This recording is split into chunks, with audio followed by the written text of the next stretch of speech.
Sure. We can do that. Now, how long have you, I know you're from Rock Hill, South Carolina. How long have you been in Tennessee coverage? It seems like, and I don't mean to say this in a negative way, but it seems like you've been doing this forever. Well, I mean, I've lived in Tennessee now about 20 years. Okay, that would explain. Yeah, I mean, But I've been at ESPN for my 11th year at ESPN. Okay. And I worked for 10 years. I guess it's my 21st. For 10 years, I worked at the National for Tennessee. Okay, that would be why we've kind of known. So, yeah, and yeah, I mean, 20 years, obviously. I've been here on and off for 30, and sometimes I just shock myself. How do I know all this stuff, you know? But you live in Johnson City, right? Yeah, I live in Johnson City, yes. So that's where, which, actually, I was talking a little bit to the ETSU athletic director, because I know that there's this conversation about having a Battle of Bristol 2. And I went to him and I said, hey, how about, you know, in like Tennessee, there's some scuttle, well, maybe they want to do it, maybe they don't. And so why don't you have ETSU host that game against a big name opponent? And I mean, you know, why not? You know, and all that stuff. Anyway. You're talking about ETSU at the track, the race? Yeah. I mean, you know, playing Notre Dame or Tennessee or Virginia Tech or whoever, why not? You know, I mean, host their own money game. That was just something I threw out. I'll talk about that later on in the show when I go.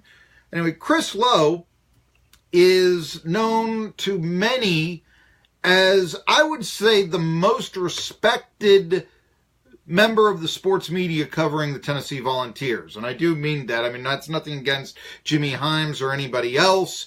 I like Jimmy very much. But so many times it seems like there's this scuttlebutt. Chris Lowe tweeted this out. Chris Lowe had this to say.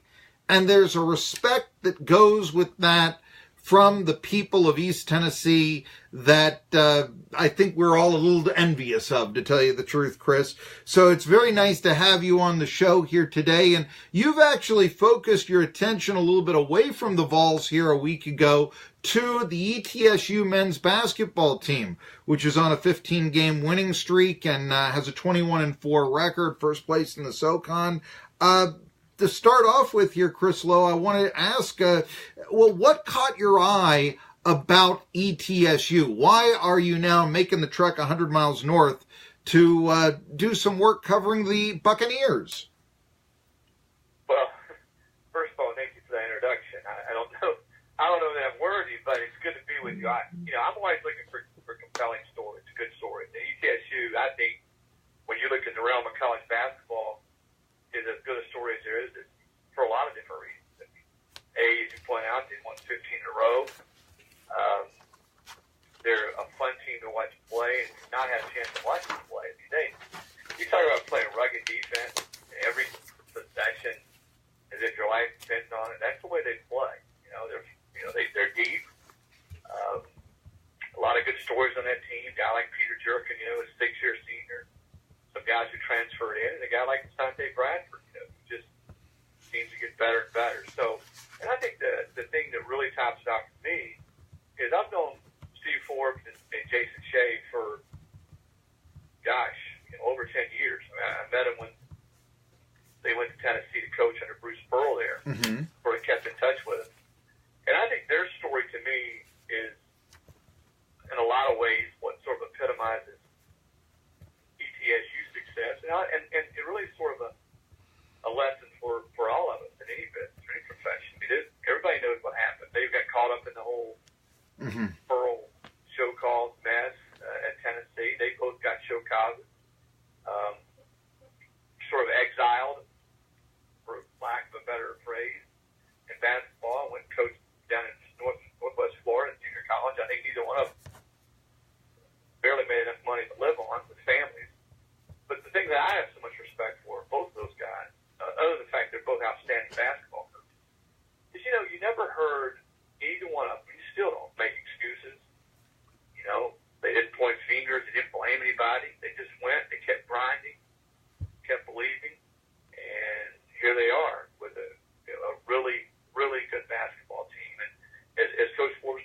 I was there, he said, listen, if you're going to preach to your kids about the importance of handling adversity and pick yourself up when you get knocked down, stay in the course, he said, you know, if you're going to sort of walk and preach, you know, preach that and talk about it, you sure as hell better walk that walk. And they both have done that. And I think a lot of people wonder now how long Steve Ford's going to be there. You know, in talking to Steve, he's not thinking like that. I mean, he likes it there. He likes coaching that team. He likes the support that he's gotten, you know, from the community, from the administration. Sure, if an SEC or Big 12 team comes and offers him $1 million+ a year to coach their team, absolutely he's going to listen.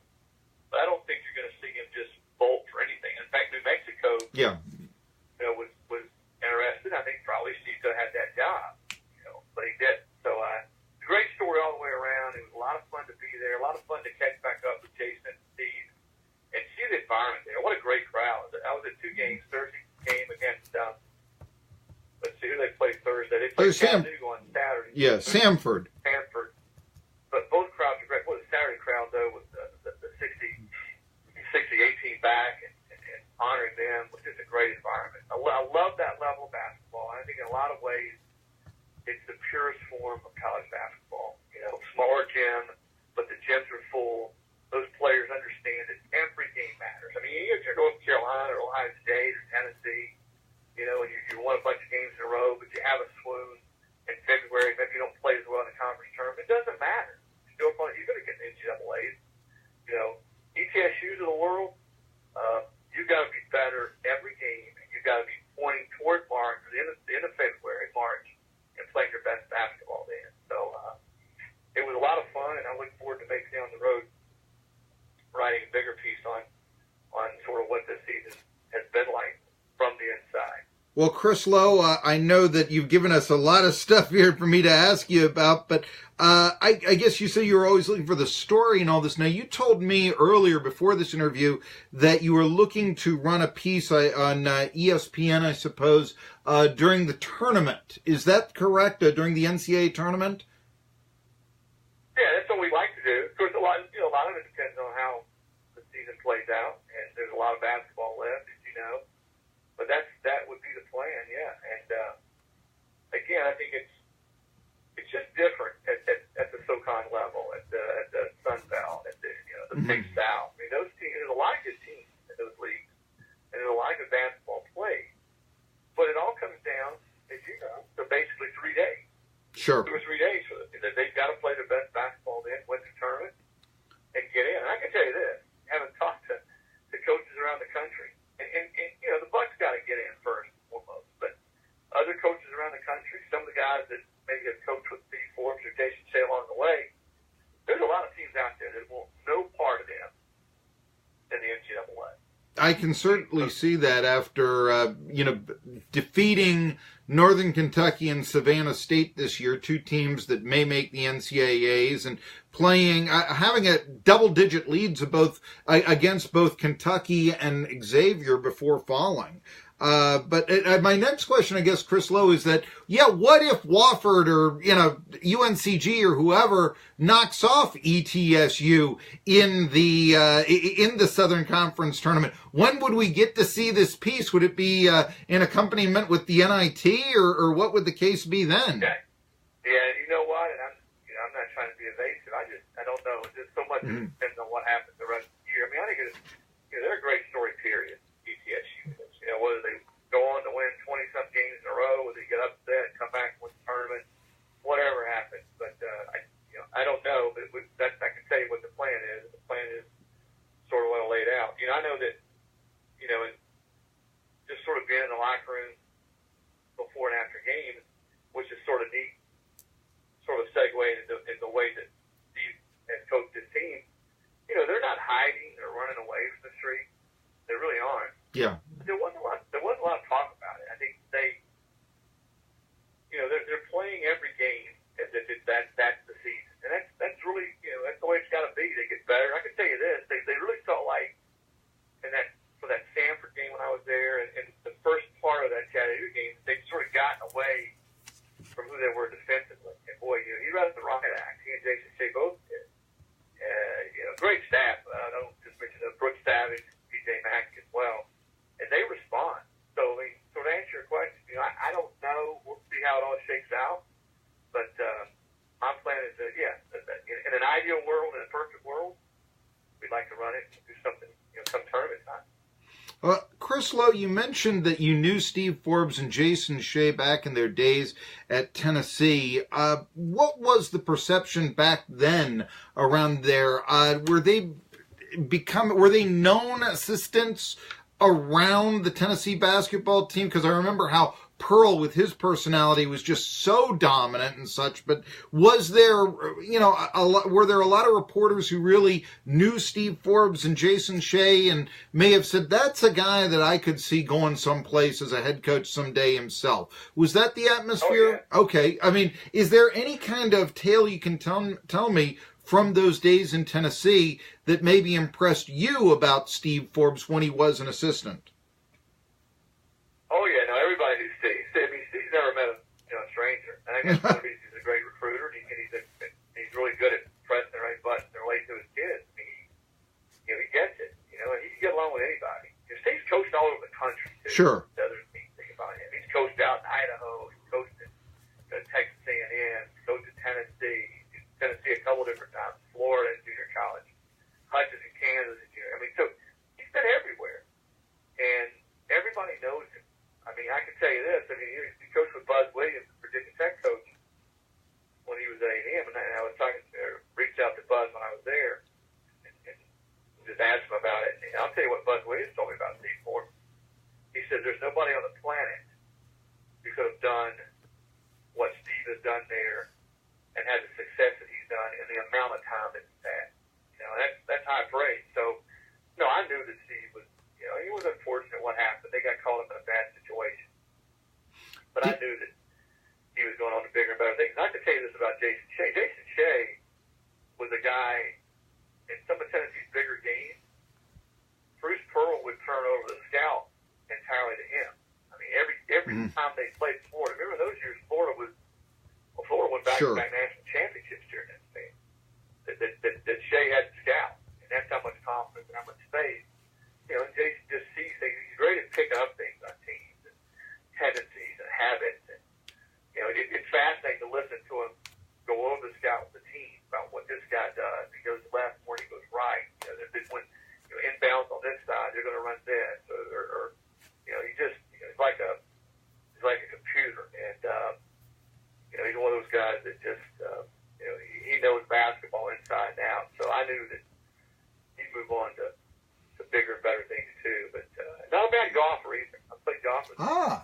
Right. His short game is pretty impressive. Be sure, if he's not listening, be sure to tell him I said that. But no, I knew both those guys would go on and do well. And again, a credit to them when they got knocked down, and got hit with the show cause.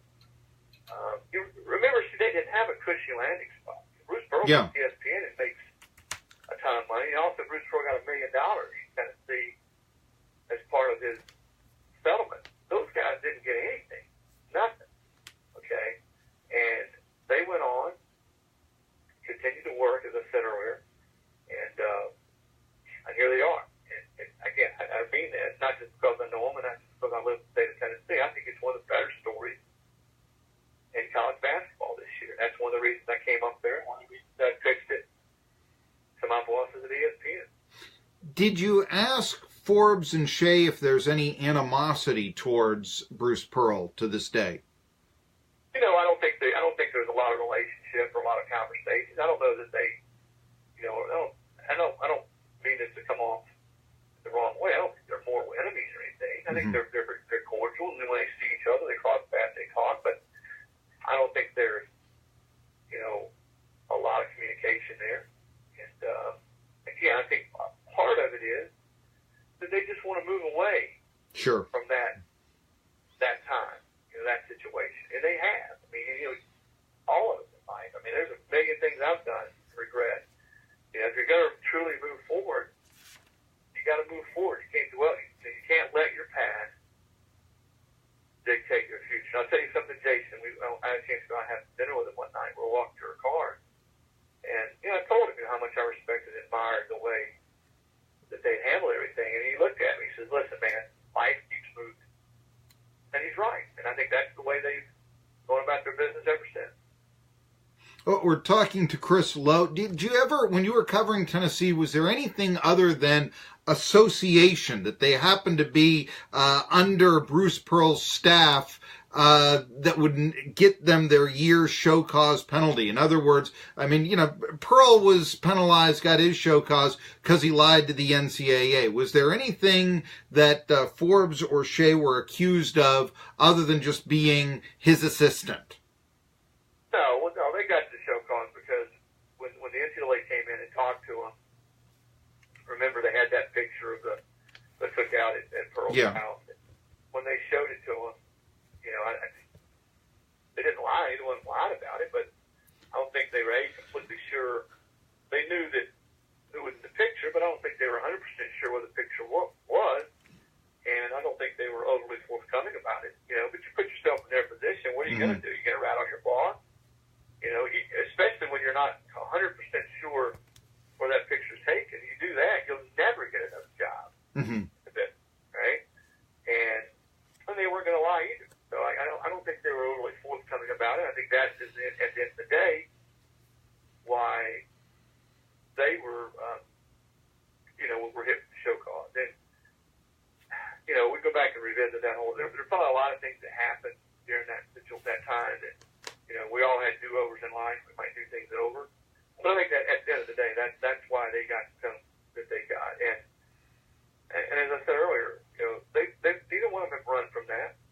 They know what they did, what they didn't do, and so again, the main thing is they bounced back. And I think that's sure.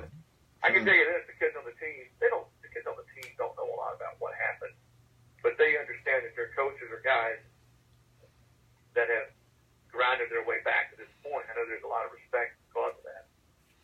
You mentioned about Steve Forbes. Now, I believe he's 53 years old, which is a little long. He's a young 53, but 53 is a little long in the tooth to get a major coaching job in college basketball. And you mentioned, and we covered it here on Tri-City Sports Now, Chris Lowe, about the New Mexico interview that occurred this past offseason. Do you think that Steve Forbes is going to be the head coach at ETSU for many years? Well, first of all, I would debate you a little bit.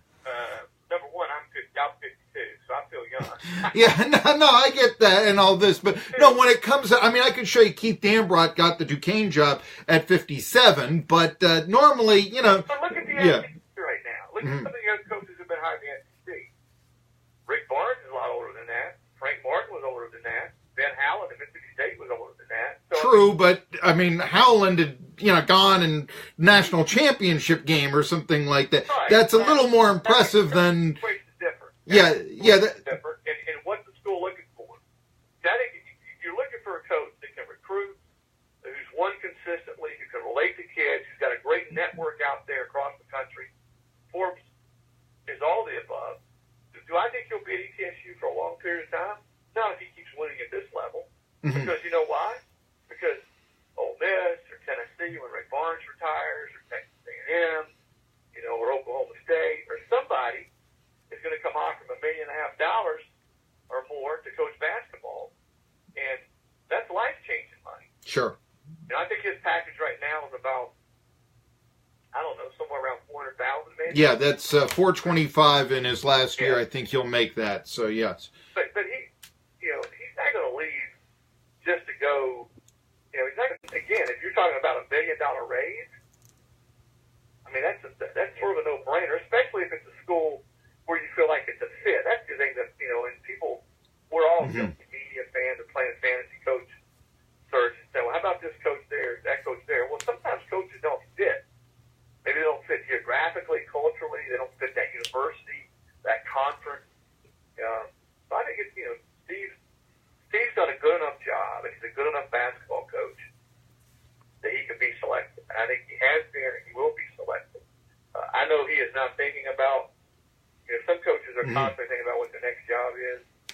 Steve's the kind of guy that he's thinking about next practice, next recruit he needs to talk to, the next game. And that's how you build a program. And that's how you build a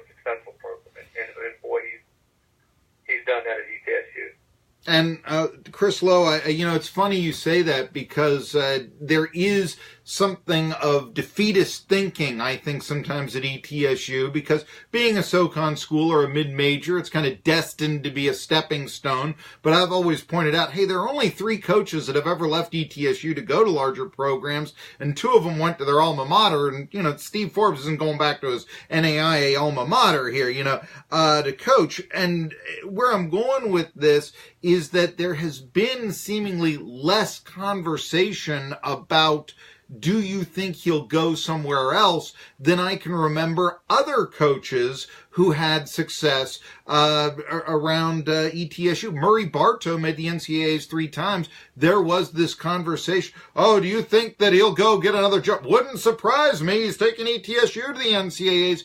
You hear less of that, even though Forbes would figure to be a hotter candidate. Chris Lowe, I can't let you go because we all know everybody respects you for your Vols coverage, and I can't let you go without asking, what did you think of Jeremy Pruitt's first recruiting class?